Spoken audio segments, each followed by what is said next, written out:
नमस्कार, Rajesh sir classes में आपका स्वागत है। साइंस क्लास 9 चैप्टर 6 ऊतक अभ्यास के प्रश्नोत्तर।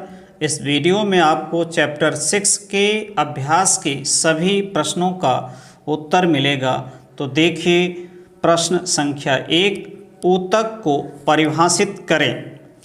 ऊतक कोशिकाओं का एक संयोजन होता है जो आकृति एवं आकार में एक समान होते हैं और शरीर में एक विशेष कार्य करने में सक्षम होते हैं। ऊतक कोशिकाओं का एक संयोजन होता है जो आकृति एवं आकार में एक समान होते हैं और शरीर में एक विशेष कार्य करने में सक्षम होते हैं, दक्ष होते हैं। अब देखिए प्रश्न 2, कितने प्रकार के तत्व मिलकर जाइलम ऊतक का निर्माण करते हैं, उनके नाम बताएं। 4 प्रकार के तत्व कोशिकाओं से मिलकर जाइलम ऊतक का निर्माण होता है। 4 प्रकार के तत्व कोशिकाओं से मिलकर जाइलम ऊतक का निर्माण होता है। उनके नाम हैं जाइलम ट्रैकिट्स वाहिनिका, जाइलम वाहिका, जाइलम पैरेन्काइमा और जाइलम फाइबर। दिए हुए 4 कोशिकाएं या तत्व जाइलम ट्रैकिड वाहिनिका, जाइलम वाहिका, जाइलम पैरेन्काइमा, जाइलम फाइबर। अब देखिए प्रश्न 3, पौधों में सरल ऊतक जटिल ऊतक से किस प्रकार भिन्न होते हैं। उत्तर, सरल ऊतक, जटिल ऊतक। सरल ऊतक एक ही प्रकार की कोशिकाओं से मिलकर बना होता है। सरल ऊतक जो होता है वो एक ही प्रकार की कोशिकाओं से मिलकर बना होता है, जबकि जटिल ऊतक एक से अधिक प्रकार की कोशिकाओं से मिलकर बना होता है। इसे 3 भागों में बांटा गया है। सरल ऊतक को 3 भागों में बांटा गया है, पैरेन्काइमा, क्लोरेन्काइमा और स्क्लेरेन्काइमा। और इसी 2 भागों में बांटा गया, यानी जटिल ऊतक को 2 भागों में बांटा गया है, जाइलम एवं फ्लोएम। तीसरा, ये पौधों में भोजन का भंडारण, लचीलापन तथा मजबूती प्रदान करते हैं। यानी सरल ऊतक पौधों में भोजन का भंडारण, लचीलापन तथा मजबूती प्रदान करते हैं, जबकि जटिल ऊतकों का कार्य जल, खनिज लवण तथा खाद्य पदार्थों को पौधों के विभिन्न भागों में पहुंचाना होता है। यानी जटिल ऊतक का जो कार्य है जल, खनिज लवण तथा खाद्य पदार्थों को पौधों के विभिन्न भागों में पहुंचाना होता है। अब देखिए प्रश्न 4। प्रश्न 4, कोशिका भित्ति के आधार पर पैरेन्काइमा, कोलेन्काइमा और स्क्लेरेन्काइमा के बीच भेद स्पष्ट करें, अर्थात तीनों के बीच में अंतर स्पष्ट करना है। पैरेन्काइमा, कोलेन्काइमा, स्क्लेरेन्काइमा, इसकी कोशिका भित्ति पतली होती है जो सरल कोशिकाओं से बनी होती है। पैरेन्काइमा की कोशिका भित्ति क्या होती है? पतली होती है, जो सरल कोशिकाओं से बनी होती है। इसकी कोशिका भित्ति भी पतली होती है, यानी कोलेन्काइमा की कोशिका भित्ति भी पतली होती है परंतु कोनों पर मोटी होती है। स्क्लेरेन्काइमा, इसकी कोशिका भित्ति लिग्निन के कारण मोटी होती है, जिसके कारण कोशिका के भीतर कोई आंतरिक स्थान नहीं होता। इसी लिग्निन के कारण कोशिका के भीतर कोई आंतरिक स्थान नहीं होता है। अब देखिए प्रश्न 5, रंध्र के क्या कार्य हैं। तो उत्तर देखिए, रंध्र के मुख्यतः 2 कार्य होते हैं। रंध्र क्या होता है? ये पौधों की पत्तियों पर छोटे छोटे छिद्र होते हैं, इन्हीं छिद्रों को हम रंध्र कहते हैं। तो इसका कार्य देखिए, रंध्र द्वारा वायुमंडल से गैसों का आदान प्रदान होता है।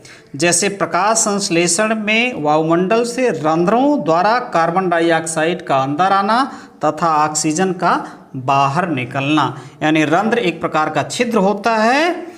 रंध्र द्वारा वायुमंडल से गैसों का आदान प्रदान होता है। जैसे प्रकाश संश्लेषण में कार्बन डाइऑक्साइड का रंध्रों द्वारा अवशोषण होता है तथा ऑक्सीजन का उत्सर्जन यानी बाहर निकलना होता है। दूसरा कार्य देखिए, वाष्पोत्सर्जन की क्रिया में जल का वाष्प के रूप में बाहर निकलना रंध्रों के द्वारा ही होता है। वाष्पोत्सर्जन की जो क्रिया होती है जिसमें जल का वाष्प के रूप में बाहर निकलना होता है, यह रंध्रों के द्वारा ही संभव होता है। अब देखिए प्रश्न संख्या 6। प्रश्न 6, तीनों प्रकार की पेशी रेशों में चित्र बनाकर अंतर स्पष्ट करें। पहला रेखित पेशी, दूसरा चिकनी पेशी, तीसरा कॉर्डिक हृदयक पेशी। तो पहला अंतर देखें, रेखित पेशी की कोशिकाएं लंबी, बेलनाकार, शाखा रहित और बहुनाभी होती हैं। रेखित पेशी की कोशिकाएं लंबी, बेलनाकार, शाखा रहित, उसमें शाखा नहीं रहती, और बहुनाभी यानी अनेक केंद्र होते हैं। चिकनी पेशी की कोशिकाएं लंबी, इनका आखिरी सिरा नुकीला और एक केंद्रीय होती हैं। चिकनी पेशी की कोशिकाएं लंबी होती हैं, आखिरी सिरा नुकीला और इसमें एक केंद्र होता है। कॉर्डिक पेशी बेलनाकार, शाखाओं वाली, इसमें शाखाएं होती हैं और एक केंद्र की होती है।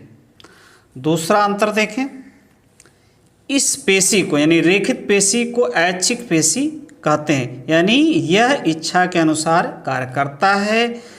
चिकनी पेशी, इस पेशी को अनैच्छिक पेशी कहते हैं, और कॉर्डिक, इस पेशी को भी अनैच्छिक पेशी कहते हैं, यानी शरीर के अनुसार ये कार्य करता है, इसमें इच्छा की आवश्यकता नहीं होती है। अब अगला है अंतर तीसरा, रेखित पेशी हड्डियों से जुड़ी होती है। रेखित पेशी जो होती है वो हड्डियों से जुड़ी होती है। चिकनी पेशी आहार नली, आँख की पलक, मूत्रवाहिनी तथा फेफड़ों में पाई जाती है। चिकनी पेशी जो है आहार नली, आँख की पलक, मूत्रवाहिनी तथा फेफड़ों में पाई जाती है। कॉर्डिक पेशी हृदय की दीवारों पर स्थित होती है। कॉर्डिक पेशी जो होती है वो हार्ट, हृदय की दीवारों पर स्थित होती है। अब आप इनके चित्रों को देखिए, तो ये देखिए है रेखित पेशी का चित्र, जिसमें देख रहे हैं ये धारियां हैं और ये केंद्रक हैं। इसी प्रकार आप चिकनी पेशी को भी देख सकते हैं। और ये देखिए तर्क रूपी पेशी कोशिका है, ये इनके केंद्रक हैं। और यहाँ पर है कॉर्डिक हृदयक पेशी, ये आप देख सकते हैं ये धारियां हैं, ये केंद्रक है, और इसमें शाखाएं हैं और इसमें शाखाएं नहीं हैं। और इसमें देखिए ये नुकीला है जो ऊपर बताया गया है। तो ये अंतर है रेखित पेशी, चिकनी पेशी और कॉर्डिक पेशी में। अब देखिए अगला प्रश्न 7, कॉर्डिक हृदयक पेशी का विशेष कार्य क्या है, यानी इस पेशी का कार्य क्या, यही है कॉर्डिक हृदयक पेशी।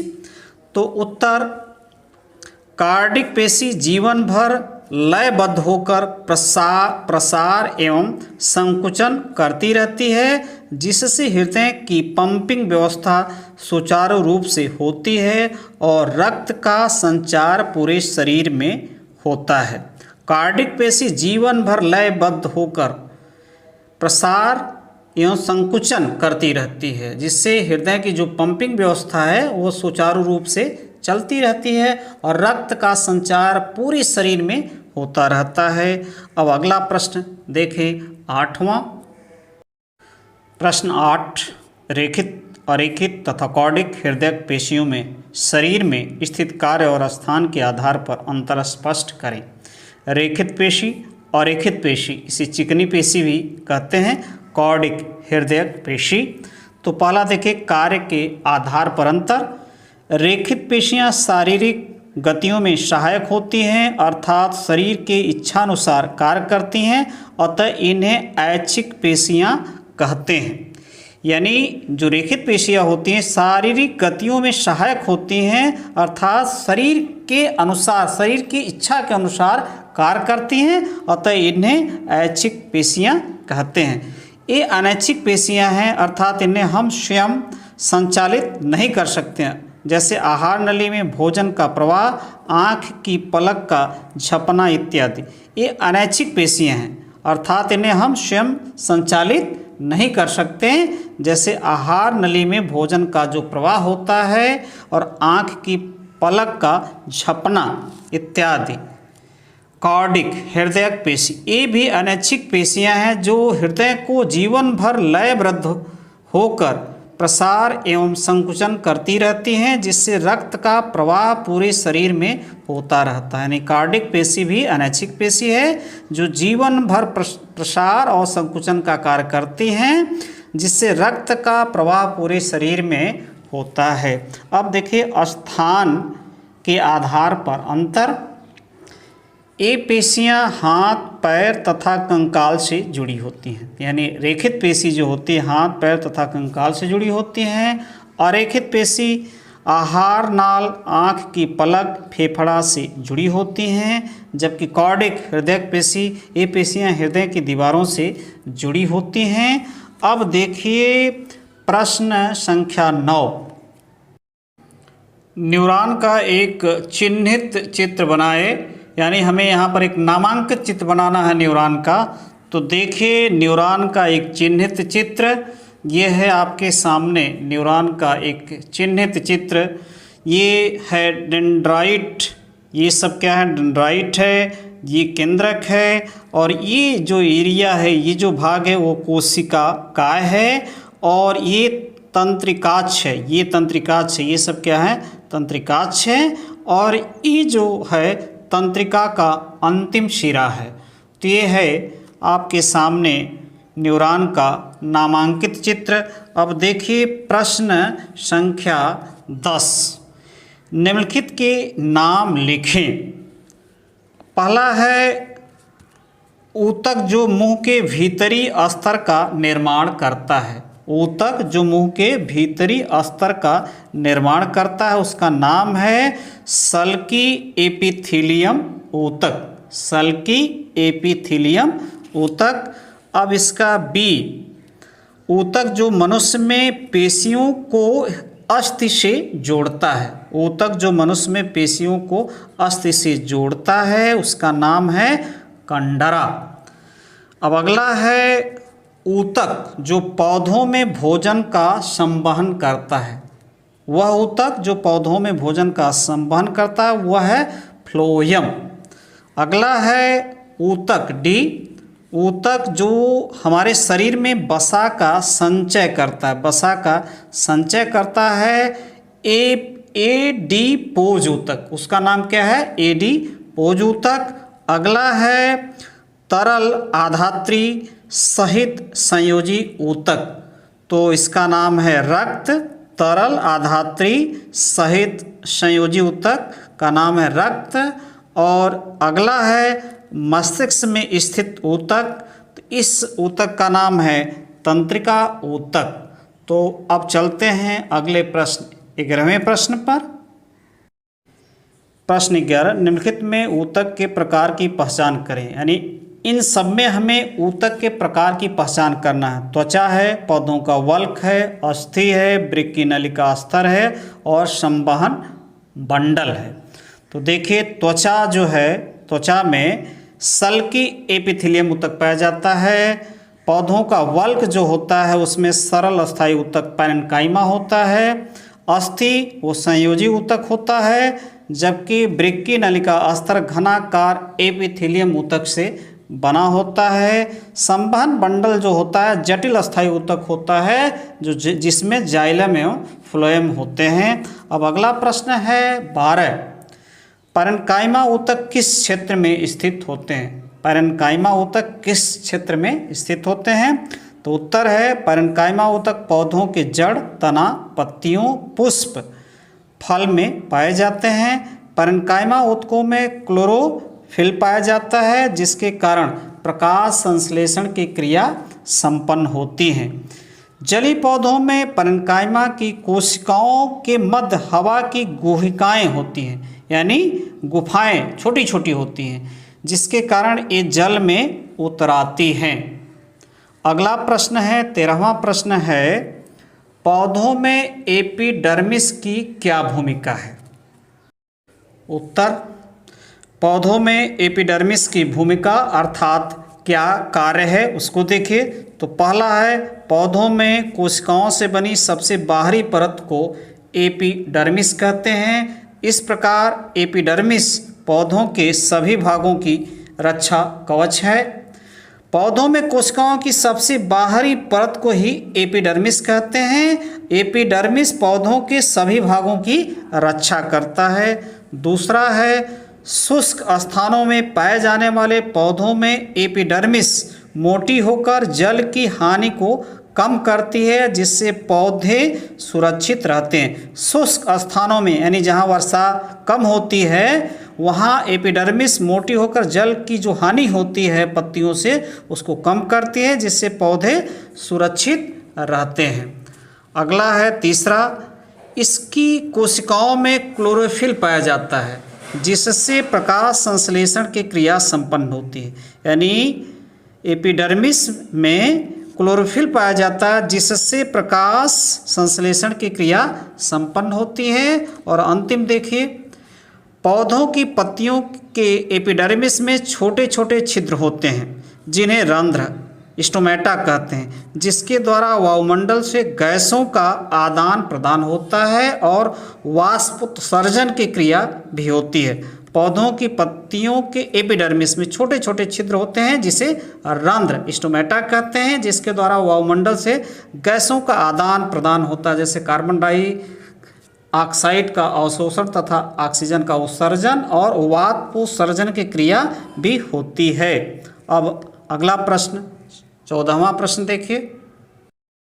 प्रश्न 14, छाल कार्क किस प्रकार सुरक्षा ऊतक के रूप में कार्य करते हैं? तो देखिए उत्तर, जैसे जैसे वृक्षों की आयु बढ़ती है यानी पुराने होते जाते हैं, उनके बाह्य सुरक्षा ऊतकों एपिडर्मिस में कुछ परिवर्तन होता है। उनका जो वाह सुरक्षा कवच है एपिडर्मिस, उसमें कुछ परिवर्तन होता है एवं द्वितीयक विभेज्योतक की एक पट्टी जो कॉर्टेक्स में होती है, जो किस में होती है? कॉर्टेक्स में होती है, कार्क नामक कोशिकाओं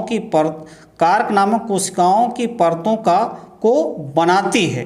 इन कारकों छालों की कोशिकाएं मृत होती हैं, ये मरी हुई होती हैं कोशिकाएं। इनके नीचे अंतःकोशिकीय स्थान नहीं होते, इनके नीचे जो होता है अंतःकोशिकीय स्थान नहीं होते हैं। इनकी भित्ति यानी दीवारों पर सुबेरिन नामक पदार्थ होता है, सुबेरिन नामक पदार्थ होता है जो छालों कारकों का हवा एवं पानी के लिए अभेद्य बनाता है, यानी इसमें से हवा और पानी नहीं आ जा सकता है। तो इस प्रकार छाल कार्क सुरक्षा ऊतक के रूप में कार्य करते हैं। अब देखिए अगला प्रश्न 15वां और अंतिम प्रश्न 15, निम्न दी गई तालिका को पूर्ण करें। यहाँ पर है अस्थायी ऊतक, दो भागों में बटा सरल और जटिल, और इसमें जाइलम लिखा है, और इसमें रहेगा फ्लोएम,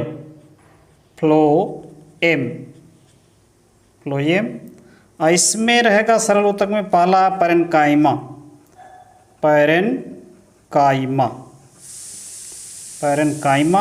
और इसमें है स्क्लेरेन्काइमा।